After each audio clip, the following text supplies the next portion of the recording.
নমস্কার বন্ধুরা, আশা করি আপনারা সবাই ভালো আছেন। আমরা সবাই ভালো আছি। তো বন্ধুরা, আজকে চলে এসেছি শীতের দিনের একটা বেস্ট ব্রেকফাস্ট রেসিপি। তো এটা কিন্তু একদম রান্না নয়, এটা একদম তৈরি করে নিতে হবে হাতেই। তো সমস্ত কিছু উপকরণ কিন্তু ঘরেই থাকে। তো যাদের থাকে না তাদের অবশ্যই বলবো, শীতকালে কিন্তু এই টিফিনটা কিন্তু খুবই উপকারী। 8 থেকে 80 সবারই কিন্তু ভীষণ ভীষণ উপকারে লাগবে শীতের দিনে এই রেসিপিটি।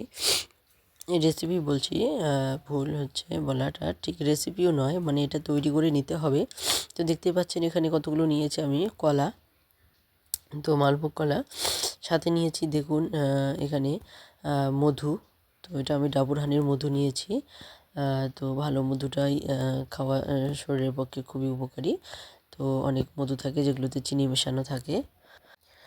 তো ডাবর হানিটাই আমরা সব সময় ইউজ করি। তো বন্ধুরা দেখুন, এখানে আমি নিয়েছি ছোলার ছাতু। তো এটা কিন্তু দেখুন অনেকটাই শেষ হয়ে গেছে। তো এটা কিন্তু আমরা ছুটির দিনে এটা আমাদের মাস্ট ব্রেকফাস্ট হয়ে থাকে। তো দেখুন এখানে আমি নিয়েছি দুধ। তো এটা কিন্তু আমুল গোল্ডের দুধ, আমি এটা বয়ামে ভরে রেখে দিয়েছি। তো মাসকাবারিতে সাধারণত আমরা এগুলো নিয়ে আসি। তো এটা কিন্তু ছুটির দিনে বেস্ট এটা রেসিপি, মানে বেস্ট রেসিপি বলা ভুল, এটা বেস্ট টিফিন ব্রেকফাস্ট। কারণ এটা কিন্তু শরীরের পক্ষে শীতের দিনে ভীষণই উপকারী। আর এখানে সাথে গরম জল, তো গরম জলটাও রেডি করেই রাখি, সবসময় আমাদের লাগেই শীতের দিনে। আর এখানে নিয়েছি মুড়ি। তো দেখতে পাচ্ছেন এখানে মুড়িও কিন্তু অনেকটাই শেষ হয়ে গেছে। তো আমার মনে হয়েছে আপনাদের সঙ্গে শেয়ার করা প্রয়োজন, যার জন্য আমি এখানে আজকে শেয়ার করছি। তো সাধারণত অন্য দিন তো আমাদের ভাত রান্নাই হয়, তো ব্রেকফাস্টেও, কারণ যে যার মতো ডিউটি চলে যায়, অফিসে চলে যায়।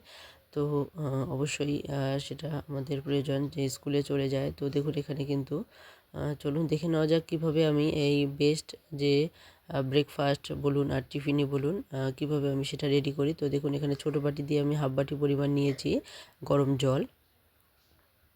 আর সেখানে দিয়ে দিচ্ছি এই যে দুধ, আমুল গোল্ডের দুধ। তো আমুল গোল্ডের দুধ 2 চামচ পরিমাণ দেবো। তো সাধারণত আমি বাচ্চাদেরকে কখনোই বাসি দুধটা খাওয়াই না, কারণ বাসি দুধটা কিন্তু এমনিতেই সর্দি করে বাচ্চাদের। তো অবশ্যই বলবো শীতের দিনে কিন্তু বাসি দুধটা না খাওয়ানোই ভালো। তো যেদিন দুধ থাকবে তো সেই দিনে খাওয়ানোটাই ভালো, বাসি দুধ না রেখেই খাওয়ানোটাই ভালো, কারণ বাসি দুধটা কিন্তু অনেকটাই সর্দি কাশির সমস্যা তৈরি করে। তো দেখুন এখানে কিন্তু যে আছে দুধটা কিন্তু আমি ভালোভাবে মিশিয়ে নিয়েছি, যার জন্য কিন্তু আমুল গোল্ডের দুধটা আমি ঘরে রাখি। তো এটা কিন্তু মানে খুবই উপকারী। তো দেখুন এখানে কিন্তু আমি এটা গরম জলের সঙ্গে গুলে নিলাম, বাস দুধ কিন্তু আমার রেডি হয়ে গেল।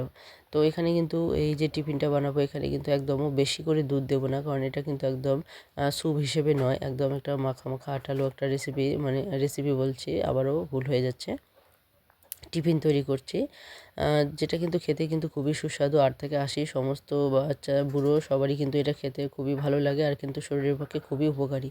তো দেখুন এখানে হাফ বাটি পরিমাণ দুধের মধ্যে কিন্তু আমি এখানে এখন দিয়ে দিচ্ছি যে হাতের 5 মুঠ মুড়ি আমি এখানে নিয়ে নিচ্ছি। তো দেখতে পাচ্ছেন এটা কিন্তু হাত দিয়ে দিচ্ছি আমি, তো মাপের 5 মুঠ মুড়ি কিন্তু এখানে আমি দিয়ে দিচ্ছি, এতে করে যে বেশ ঘনত্বটা ঠিক হবে।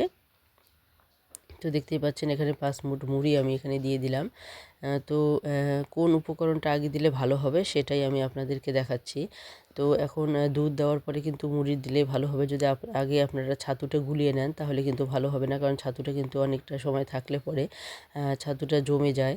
তো অবশ্যই চেষ্টা করবেন ছাতুটাকে একটু পরে দিতে। তো দেখুন স্টেপ বাই স্টেপ ফলো করে যদি এই ব্রেকফাস্টটা আপনারা তৈরি করে নিতে পারেন তাহলে কিন্তু আপনাদেরও খেতে ভালো লাগবে, আর কিন্তু এটা শরীরের পক্ষে ভীষণ উপকারী। তো দেখুন এখানে আমি এখন দেব 2টো কলা।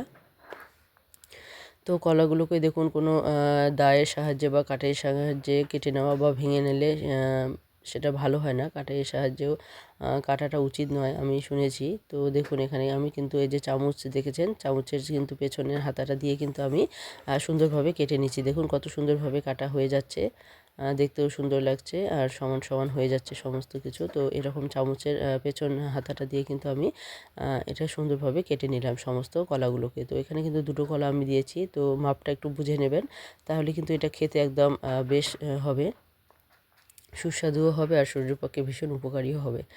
তো বন্ধুরা দেখুন এখানে কিন্তু কলা দেওয়া হয়ে গেছে, এখন আমি বাকি উপকরণগুলো এক এক করে এখানে দিতে থাকবো। তো দেখুন কোন উপকরণটা আগে দেবো আর কোন উপকরণটা পরে দেবো সেটা অবশ্যই আপনারা দেখুন, সঙ্গে থাকুন পুরো ভিডিওটা। তো তো বন্ধুরা দেখতেই পাচ্ছেন এখানে কিন্তু দুধ দিয়েছি, তারপর মুড়ি দিয়েছি, তারপর কলা দিয়েছি, এখন আমি দিয়ে দিচ্ছি ছাতু। তো সমস্ত উপকরণগুলোর কিন্তু মাপ আপনারা দেখে নিচ্ছেন। তো এখানে কিন্তু আমি বেশি ছাতু দেব না, যে পরিমাণ দুধ আছে তো সেই আন্দাজ মতোই কিন্তু এখানে আমি 2 চামচ পরিমাণই ছাতু দেব। তো 2 চামচ দুধ দিয়েছি, 2 চামচ ছাতু দিলাম, আর মুড়িটা হাতের মাপে 5 মুঠ নিয়েছি, আর 2টো কলা দিয়েছি। আর এখন আমি দিয়ে দেবো এখানে মধু। তো দেখতেই পাচ্ছেন যে চামচটা আমি নিয়েছি সেই চামচের মাপ মতোই আমি বড় চামচ মতো নিয়ে নেব এখন মধু। তো এখানে আমি ডাবর হানির মধুটা নিয়েছি। তো এটা কিন্তু ভালোই, অন্যান্য মধুর তুলনায় আমার মনে হয় এই মধুটা ভালো, যার জন্য কিন্তু এই মধুটাই আমরা ইউজ করি। তো দেখুন এখানে কিন্তু 1 চামচ পরিমাণ আমি দিয়ে দিলাম মধু। তো দেখতে পাচ্ছেন মধুটাকে পুরোপুরি ছড়িয়ে দিচ্ছি। তো মধু খাওয়া কিন্তু শরীরের পক্ষে ভীষণই উপকারী, বিশেষ করে শীতের দিনে যদি সর্দি কাশির সমস্যা থাকে তাহলে কিন্তু এই মধুটা ভীষণই শরীরকে গরম করে। আর বলবো যাদের মানে সুগার আছে তারা মধুটাকে অ্যাভয়েড করতে পারেন, বাদ দিতে পারেন, কারণ মধুটার মধ্যে কিন্তু মিষ্টতা থাকেই। তো যদি মনে হয় যে সুগারের পেশেন্ট যারা, তারা কিন্তু এই মধুটা ছাড়াও খেয়ে নিতে পারবেন, কারণ এখানে কলা আছে আর দুধ আছে, এর যে মিষ্টতা এতেই কিন্তু এই যে ব্রেকফাস্টটা আছে সেটা কিন্তু মিষ্টি হবেই। এরপরেও যাদের মিষ্টি ভালো লাগে তারা অবশ্যই মধু দিয়ে খেতে পারেন। তো বন্ধুরা দেখুন এখন কিন্তু এটা আমি মেখে নিচ্ছি। তো মাখার পরে দেখবেন এটা কিন্তু একদম স্যুপ হবে না, একটা খুব সুন্দর একটা গ্রেভি তৈরি হবে। আর এটা কিন্তু খেতে ভীষণই উপকার। তো আপনাদেরকে দেখিয়ে দিচ্ছি। তো দেখুন এখানে কিন্তু দেখতেই পাচ্ছেন এখন একটু মাখা মাখা হয়েছে। তো এটা অবশ্যই বলবো এটা কিন্তু ভিজিয়ে রাখবেন না, যখনই বানাবেন তখনই কিন্তু সঙ্গে সঙ্গে খেয়ে নেবেন, এতে করে এর স্বাদটা বজায় থাকবে। যদি মুড়িটা ড্যাম হয়ে যায় আগেই তাহলে কিন্তু এটা খেতে ভালো লাগবে না। তো এইভাবে সমস্ত উপকরণগুলো নেওয়া মাত্রই কিন্তু খাওয়া শুরু করে দিতে হবে, তাহলে কিন্তু এটা খেতেও ভালো লাগবে। তো বন্ধুরা দেখুন এখানে গ্রেভিটা আপনাদেরকে দেখিয়ে দিচ্ছি।